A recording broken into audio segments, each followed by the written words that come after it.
want you to see this because I left out. Because of the fact that I don't want to hear him say that stuff.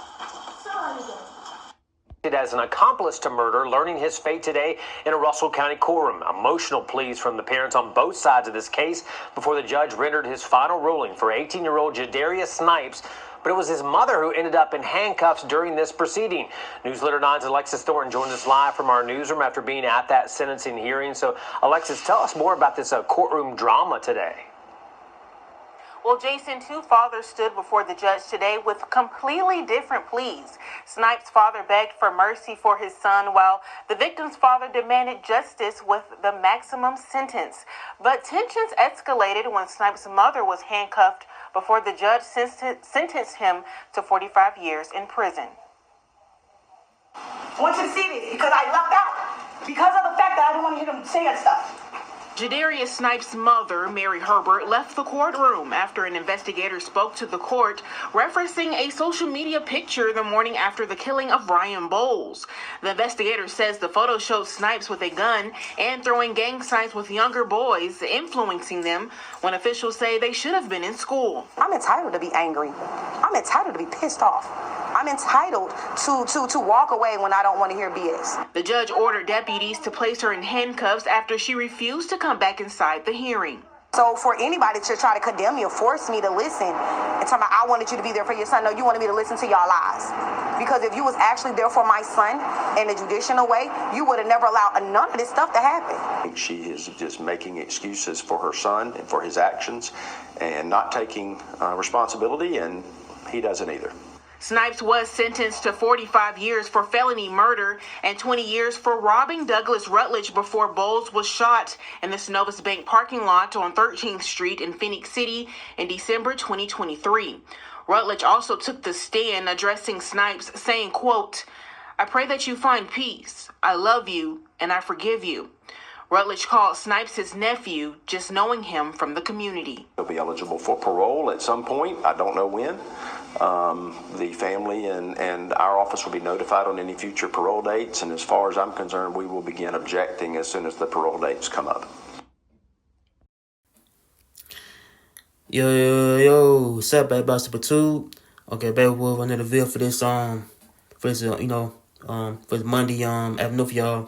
So I probably do another I said no video for December 1st for y'all. So I probably do a video about this crime that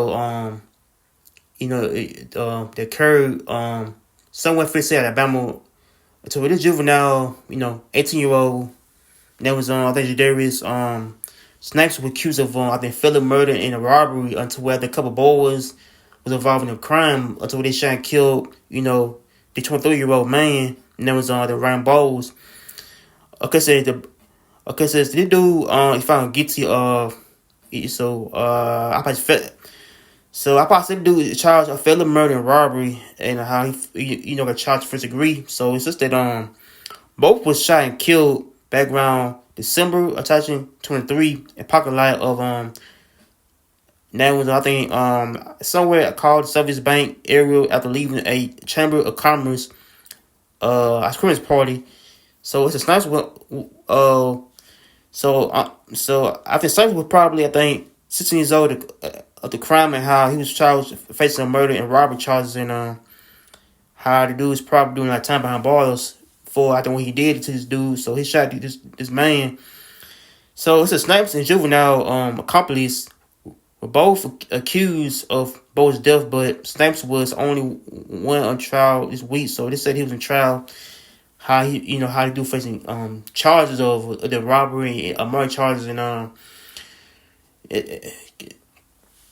so I seen this type of video on YouTube to where the mother probably acted too wide in court to where I think her son is facing time, and so I think her let me see, I don't know, I think the mother felt kind of mad about the whole sentence that judge giving him, but I feel like the I don't know, I feel the family of the victim felt kind of like great that he served more time, but I do believe that the families is lost one son to the grave, and how the other one is doing jail time. But I feel like this teenager had lost his freedom right there by he trying to rob, killing his man over what. But I feel like this dude, is doing, a lot of time behind bars. But I feel like, why would you try and rob and kill somebody, man, for? I don't know why the dude, basically trying to rob and, his man, and, have it killed like that. But I don't know, I seen news to where I think they're doing, to where I think there was like, doing gang signs, how there was, basically, I think they do a crime, how they, robbing this man at a bank got done, and, how he got killed like that, man, more easily. But I feel like people do crime like this, it be how this crime can be kind of like damn brutal and vicious, man. How the dude had, basically got involved in the crime, and but let me see, I don't know, I seen news to where I think the 15-year-old Juvenile was charged with, with the murder too. Until I think both of them are doing time for the crime. How they, I say how they, on how they doing time for basically killing this man who was innocent at the time, and how this crime had took place, and But I feel like that, if you trying to rob somebody, it be, motive being over money.